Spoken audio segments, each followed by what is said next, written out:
Все повече българи в търсене на препитание в кризата се захващат с традиционни производства. Могат ли българските традиции да върнат силата на икономиката ни? За плюсовете и минусите разказват Денислав Борисов и операторът Серафим Серафимов. Пазител на традицията или обикновено оцеляващ на фона на нарастващата безработица. 37-годишният Георги Панайотов е дърводелец трето поколение и не съжалява, че е избрал традиционния български занаят, защото успява да издържа семейството си с него. Георги единствен в страната прави чевърмет е изцяло от дърво.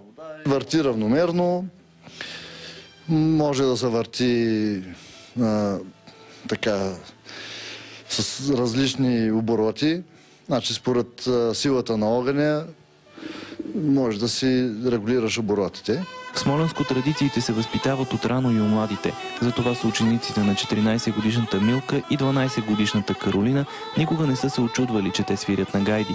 Подходяща ли е гайдата за купони? Да. Има много млади хора, които без гайда не им минава веселбата. За чобани на Карамфил Гърбелов няма нищо по-ценно от величествените родопски хълмове. За него това е най-хубавата професия и съжалява, че младите я намират за непривлекателна. Сега младите хора са в дискотеките, не на полето.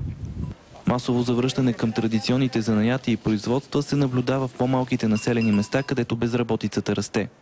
Странното е, че предимно млади хора се захващат. Поне такива са нашите наблюдения от контактите ни в страната с такива хора, които връщат традиционните производства. Желащите да изкарват хляба си по традиционен български начин, обаче призовават и държавата да се върне към традициите си и времето, когато типичните български производства са били поощрявани и подкрепяни.